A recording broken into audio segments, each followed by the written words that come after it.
Codification. It might be useful to say a few words on codification in the history of the law in Europe, and then to discuss the place of codification in French law today. I need not say how important was the place of codification in the history of European law. The best examples being, of course, Roman law. I need not comment on the work of Theodose and Justinian and the Corpus Juris Civilis. And the other codification is, of course, that of the Roman Catholic Church. The Code of Canon Law, which was enacted for the first time in 1917, was preceded by the drafting of the Corpus Juris Canonici, starting in the 12th century. So codification has a very old and respectable history in European law.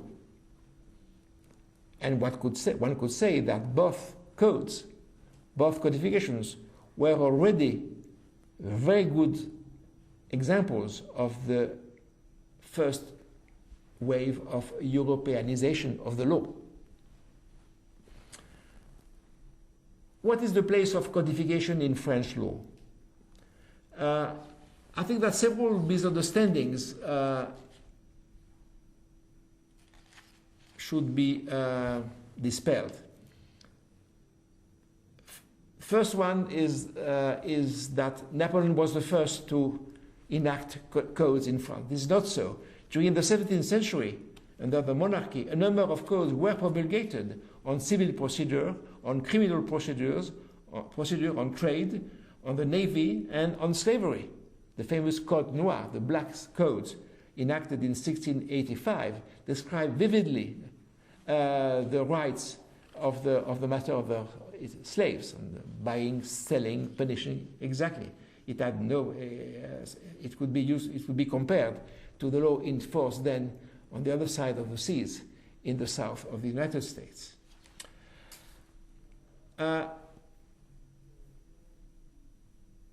If we come to the Napoleonic codifications, to be true and to be fair, the codification, the main codification, this is the Civil Code, did not begin with Napoleon. It began 10 years earlier, in 1784, in the middle of the Civil War and the French Revolution.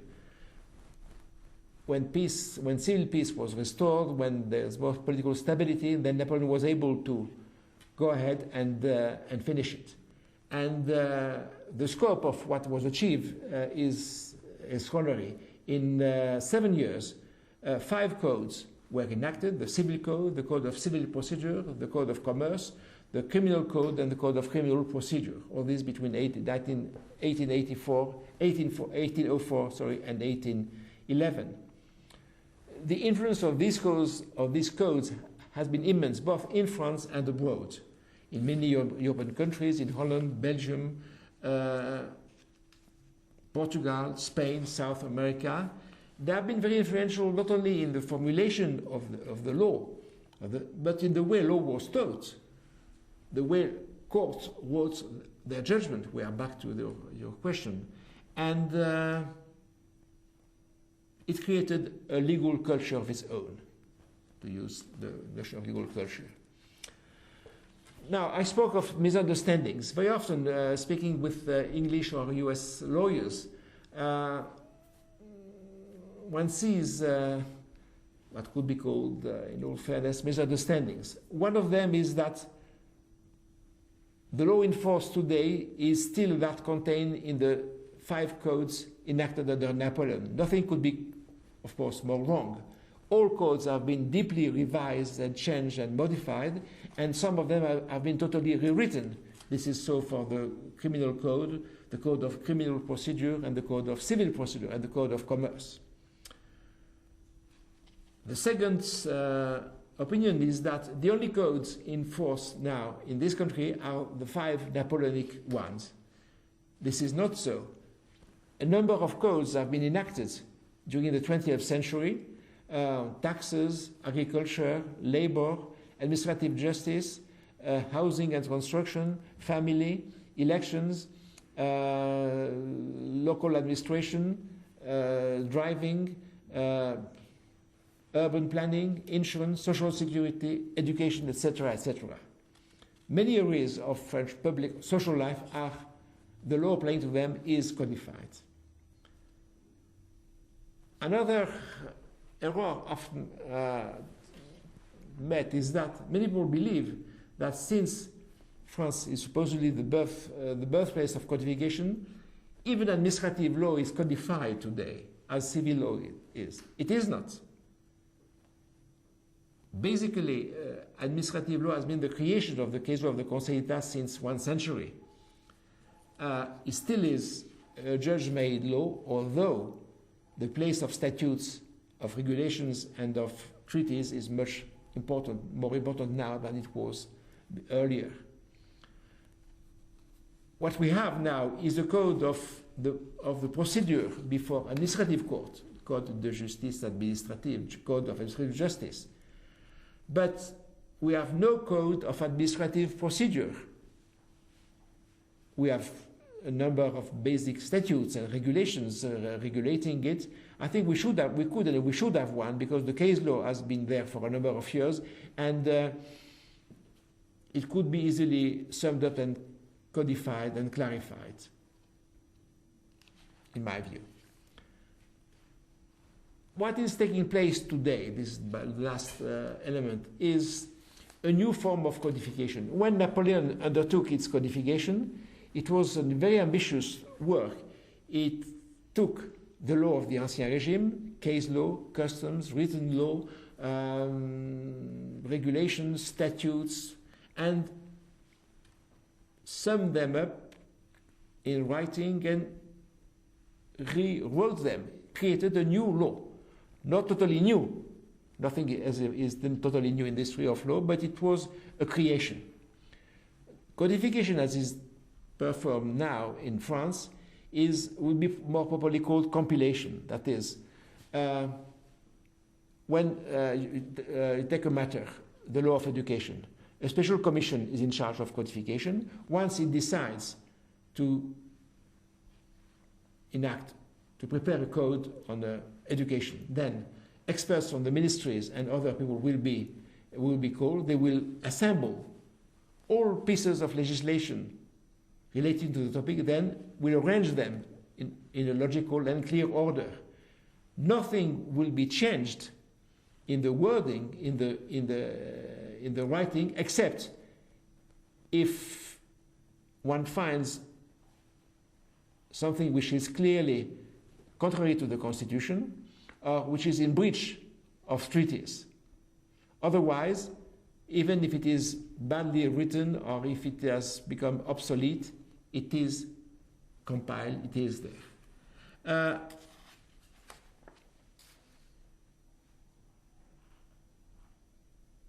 A number of codes have been enacted, and I think it is a good thing because it makes the law more accessible, clearer, for practitioners, for students, for professors, for administrators, for all who have to use it. Access to the law is, and then the very intelligibility of the law are basic in a democratic society if we want people to be aware of their rights and obligations and to behave according to that. Under the case law of the Conseil Constitutionnel, the dictum of 1999 says explicitly that the accessibility and intelligibility of the law is an objective of the Constitution. Why so? The Conseil explains. Without it, many principles contained in the Constitution would not be effective. Equality before the law, the guarantee of rights, the very exercise of fundamental rights, etc., etc.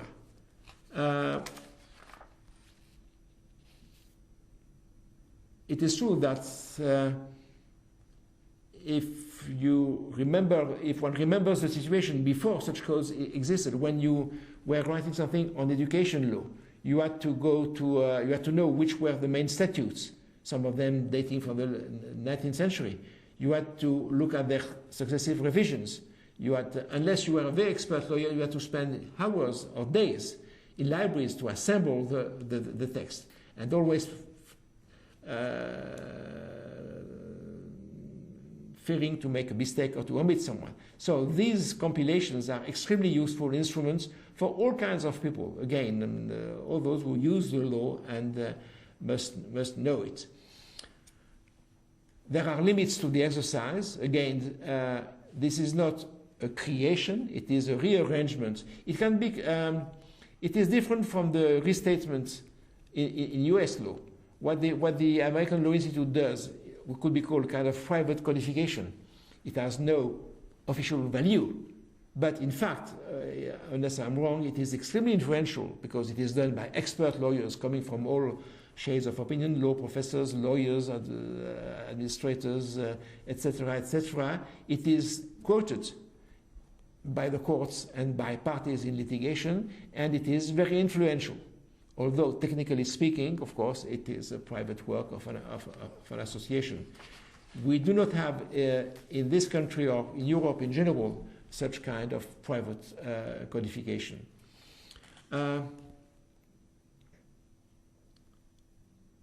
Many things are missing in today's compilations.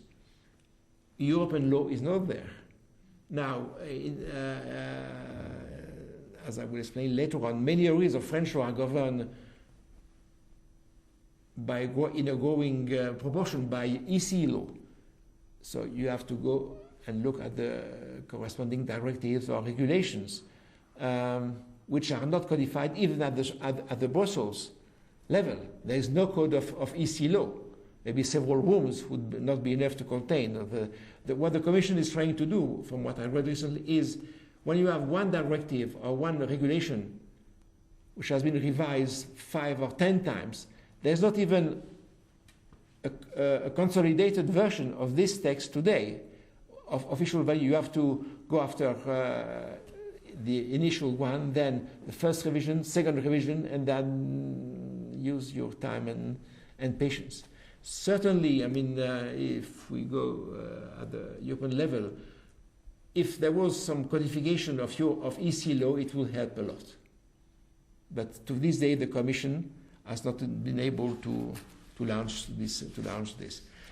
What is also missing in today's compilations are the rules enacted by independent authorities in broadcasting, stock exchange, railways, utilities, etc. And since this is also a very important part of the law, it is to be regretted that these rules are not to be found in the present day's compilations. One could say that today's compilations are still prisoners of the old system in which the only majestic source of the law was the statute, la loi, enacted by Parliament. Now we have at the international level treaties bi or multilateral, plus EC law, which is sui generis, of its own kind, and besides statutes, regulations, rules enacted by independent authorities. And clearly, any businessman or any practitioner who wants to have the whole law relating to one area cannot be satisfied by one of these. He or she will have to have recourse to other compilations. But maybe this is an impossible objective. But it is a fact.